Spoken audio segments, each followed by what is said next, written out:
Okay, so, as, what's this represent? So it's a glass of water. Could represent a glass of water. It's a container with water in it. Okay, implicitly, it's a cylinder or a prism, but that's just kind of implicit until we define it. Not necessarily glass, it could be a PVC pipe, and it's got a hole in the side. Okay. Now, to make sure you understand it's water, I kind of made it wavy, just to make sure we know that it's water, or sharks in right there. It's water's, sharks live in water, so apparently water's full of sharks, right? So even a glass of water has little sharks in it. So, not sure what their nutritional composition is. Okay, there it is. Okay, so. Some people keep telling me my logic there is flawed, but I can't see. It sounds good to me, and if I want to believe it, it must be true, right? Okay. Okay, so what's going to happen? Because this hole in the side, water is going to flow out, right? And when water flows out, what are some of the things that happen?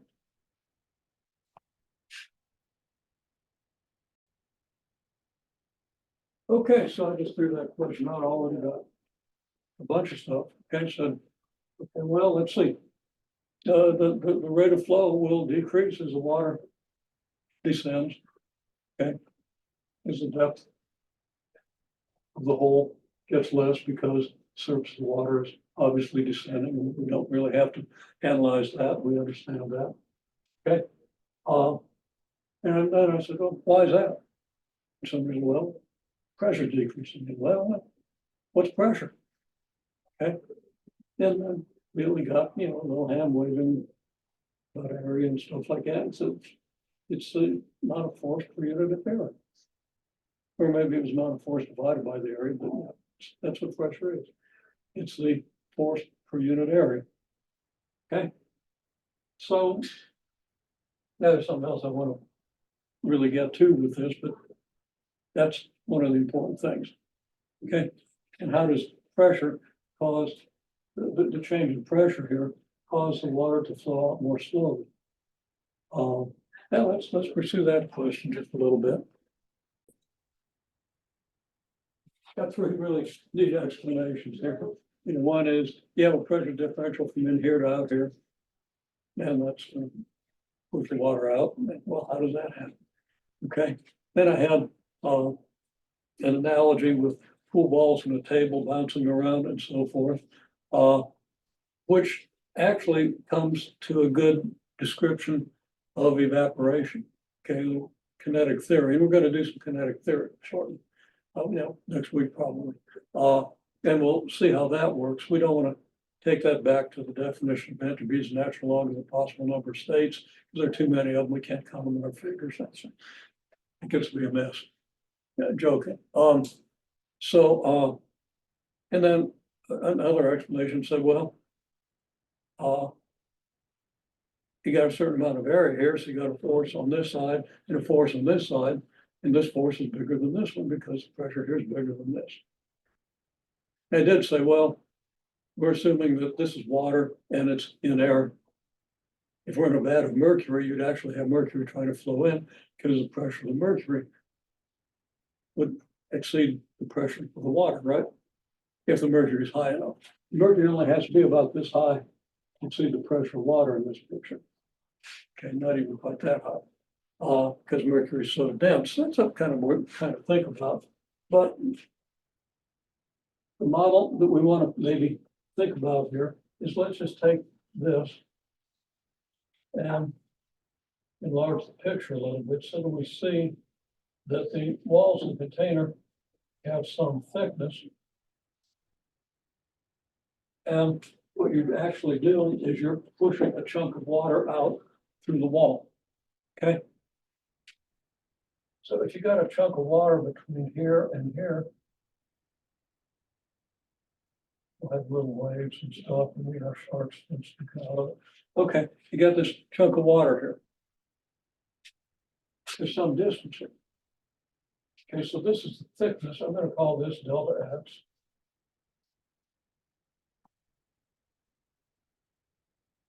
And then I'm gonna analyze the forces. Okay, in the cross-sectional area.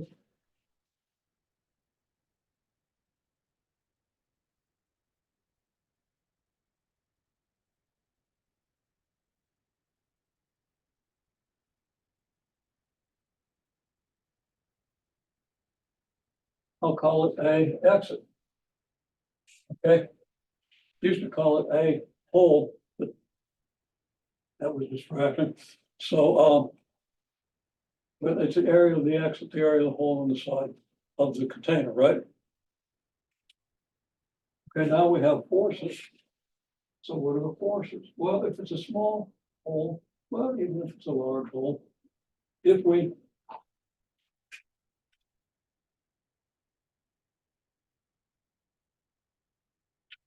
analyze this slug of water,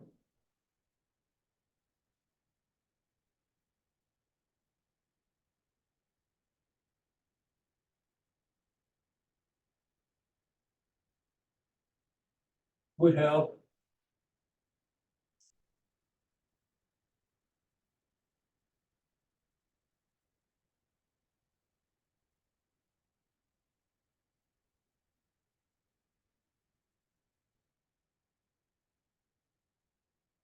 force here equals average pressure on this surface.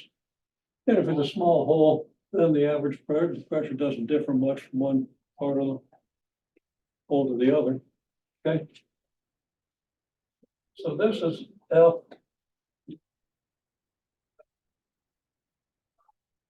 I'll call it F out. And here's F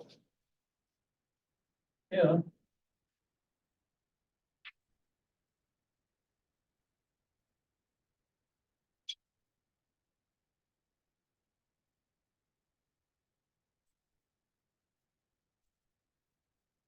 Which is a pressure out, pressure from outside times A.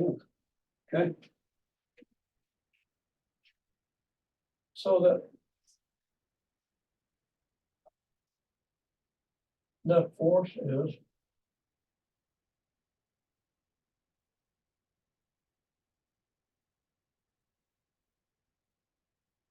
I'm gonna change my in to an out. I've got an in and an out on the P, and I'm deciding that that's gonna end up being a little more confusing than I thought it was. To get rid of those subscripts.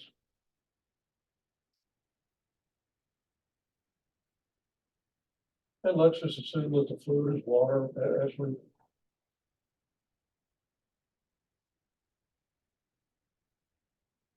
P sub W means pressure of the water. P sub air means the pressure of the air. Okay, so now my F net is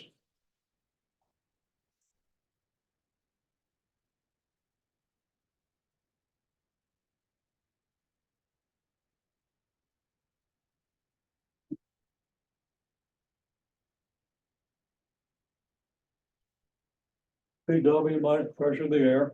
Okay, hey, that's it.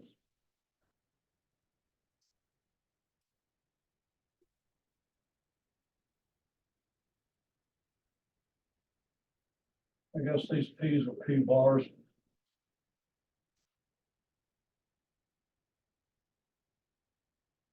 So there we have it. Now, how are we going to use this to figure out how fast this plug is going to exit?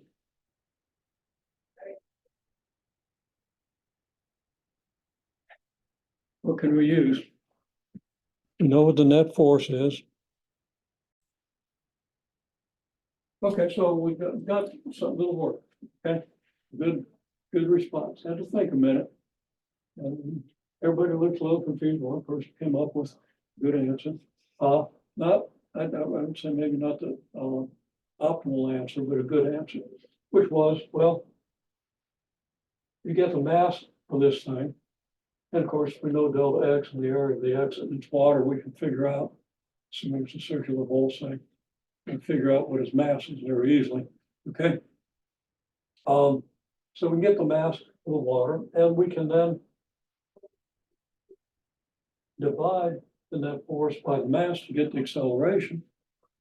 And we know it's accelerating through displacement delta x, right? So that works. Okay. It's a little more elegant if you understand that the last thing you really want to use is the equations of motion and the analysis of the motion. Sometimes you're stuck with it, but very, very often you can use conservation of energy or work energy to get the same result.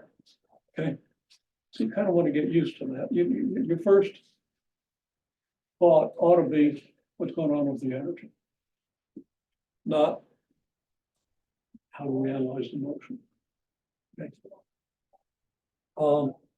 Because you do everything in this case with energy and not have to worry about dividing force by the mass and all that stuff. So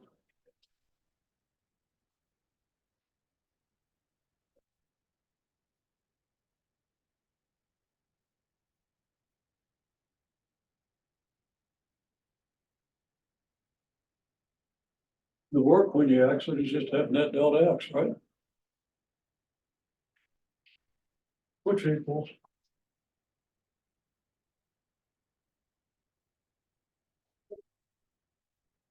just decide how I want to write this.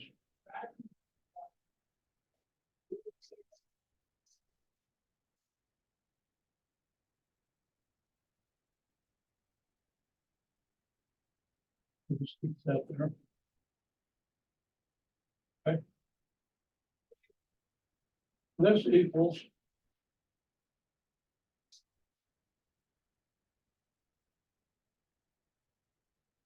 the kinetic energy of the exiting water. Okay.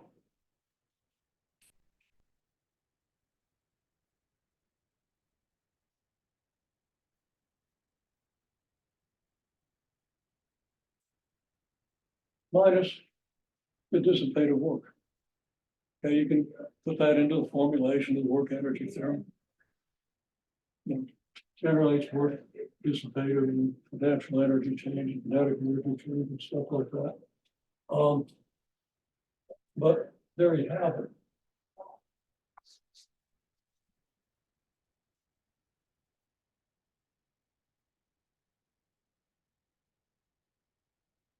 Ideally, there's no dissipation.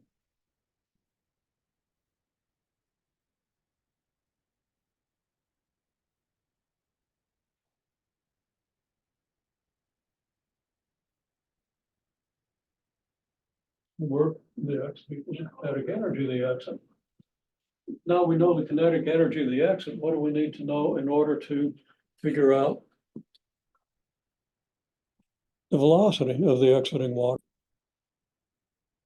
Okay, now the answer here is obvious. You got it. You got it. We're gonna have to know the mass. Then we're gonna have to divide the kinetic energy by the mass and double that, take the square root. Okay.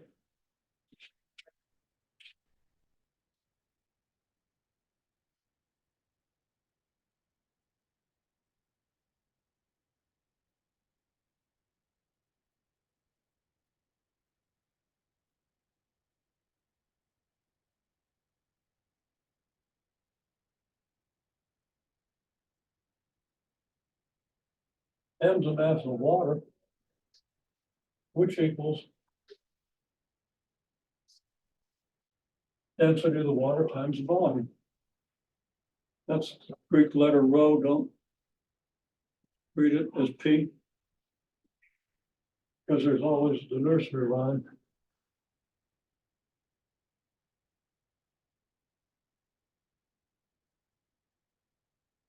That you want to read correctly. Rho, your bone. Okay, so don't read that as P. So you got rho V, density, meaning mass per unit volume, times the volume. Well, that equals rho times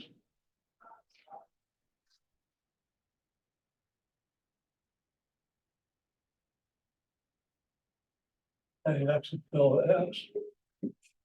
Assuming this is a uniform cylinder or prism here. Okay.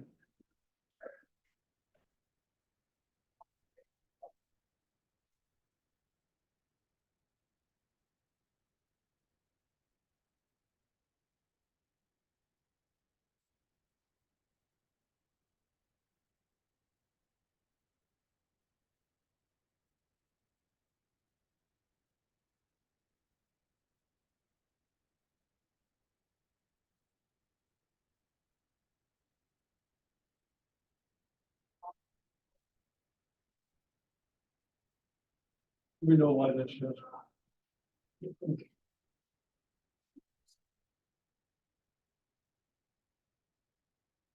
Okay. Net energy exit is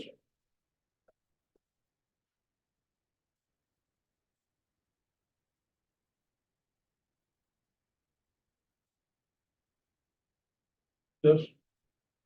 Out here you have a row. A exit delta X. Assuming anticipated forces are negligible, it doesn't matter how thick the wall is. Okay. Although it does, because thicker the wall, more dissipative forces you might have. Anyhow, this simplifies.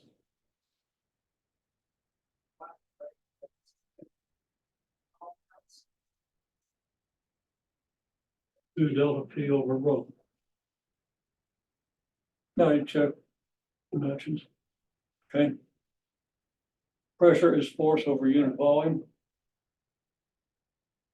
Rho is mass over unit volume, not mass per unit volume.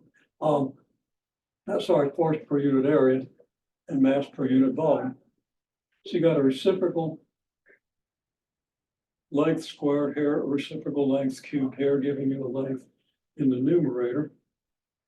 And then you got force, which has units of mass times acceleration.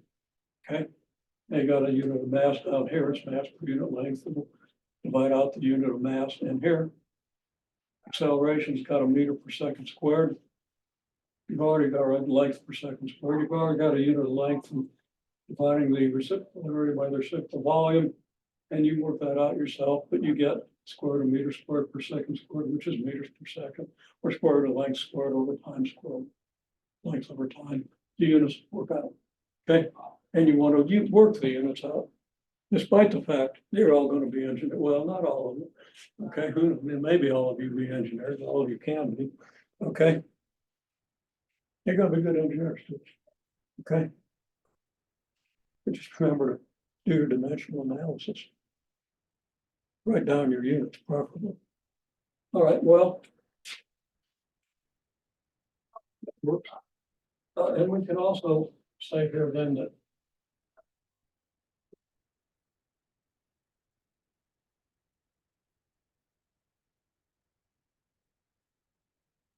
make sure you understand how this gives you this. You square both sides, your row comes over here, the two becomes 1/2.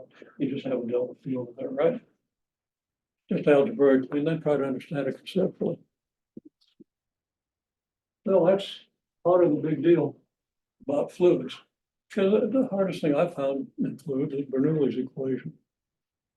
Because at the time I encountered this, still didn't have a great grasp on energy. So I wasn't necessarily thinking in terms of energy. Which is why I was making beads of snow days at that time. Okay. That plus, just stupid. Okay, so here we have it.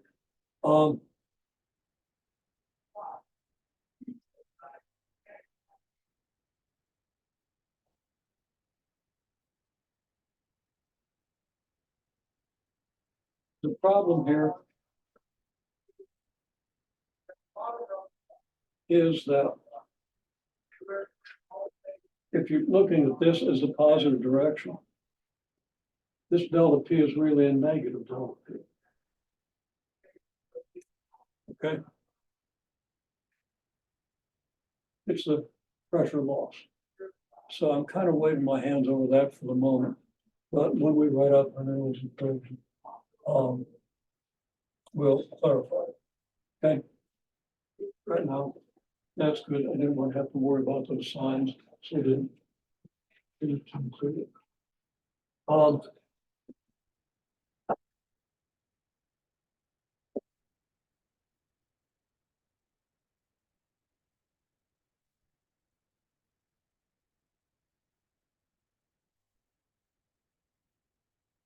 Now there's another aspect. We're going to talk about fluid flows. And there quite a bit. I do want you to read the chapter. And I'll have some problems for you to work, but not through not through my lab. Okay, so let's just say you have an incompressible fluid.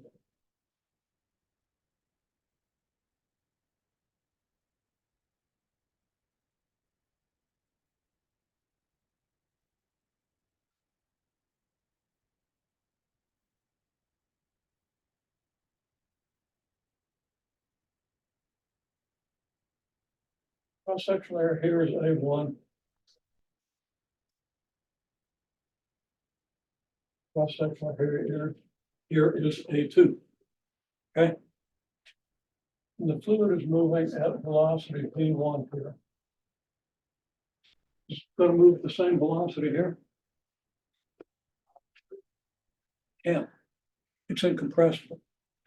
Okay, that means, for example, if the amount of fluid passing through this cross section in a given time has to equal the amount of fluid passing through this cross section. Okay.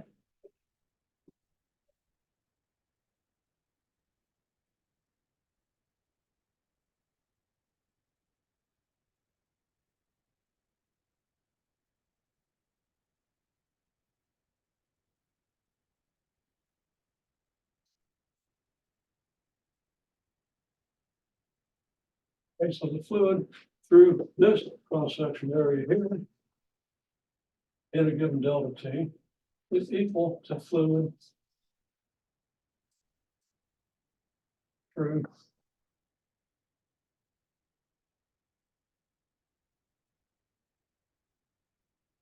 this pathetic little cross section. Okay.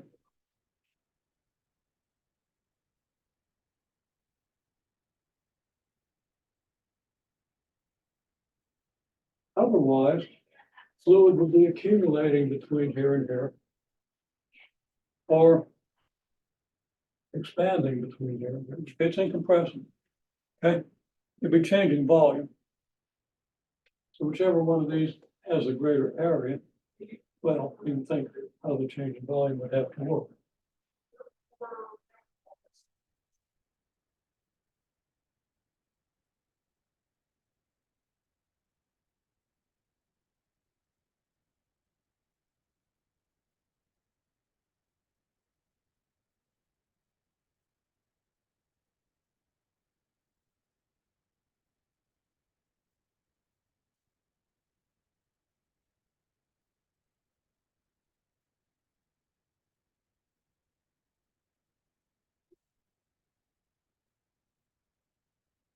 How far do I have to go to make this cylinder equal in volume to this one? Should I go further? I want to picture a cylinder here that's equal to this one, equal in volume to this one. So, yeah, I think I need to go quite a bit further. Okay, you can have your own opinion, you probably like, but there it is. Okay, so this is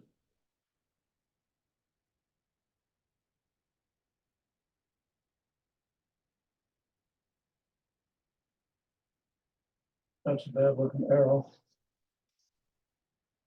Still a bad looking arrow. A little better.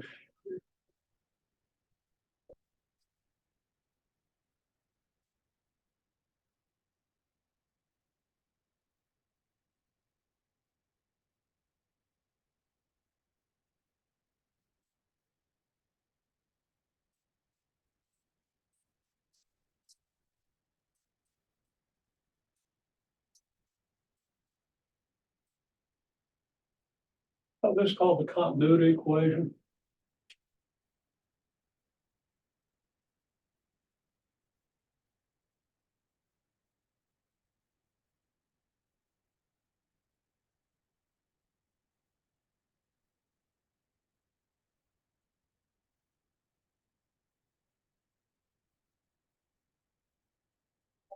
And it tells us that the fluid has to slow down here. Now, if the fluid's going to slow down, where's the pressure greater? That's our fluid speeds up.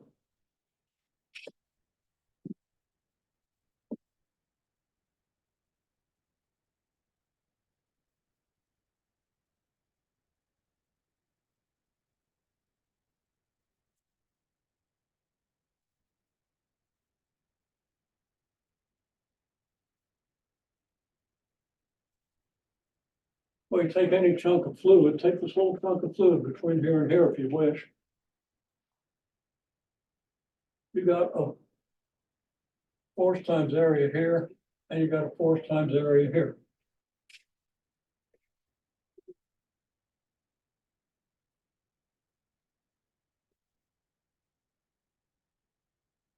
Now, wait a minute, I'm getting something, yeah. 4 minutes. Maybe need something to get some glycogen into my brain.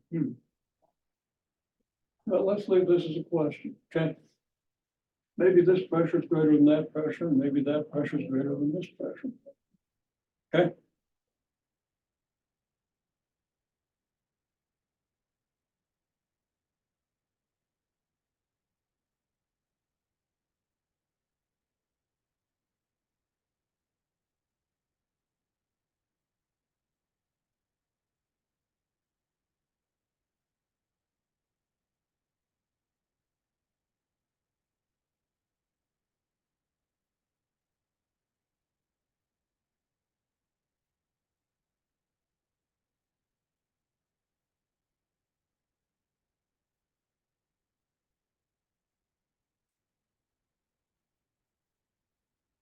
This force to plug is to the right. Okay? So that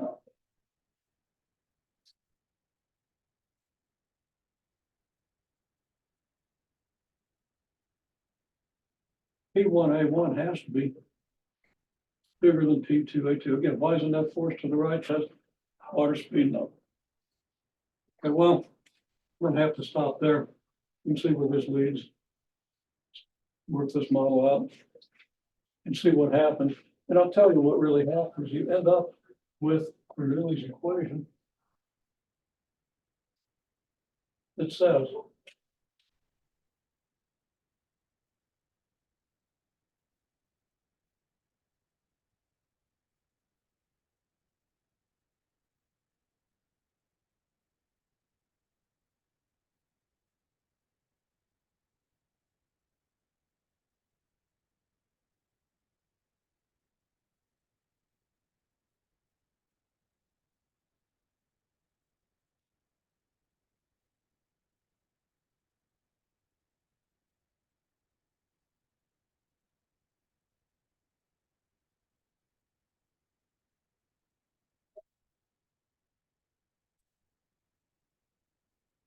it'd be a little hard to read that. It says that 1/2 rho v squared plus rho gy plus p is constant for continuous fluid. Now, what I didn't get to do, what I actually intended to start with, was an energy analysis here.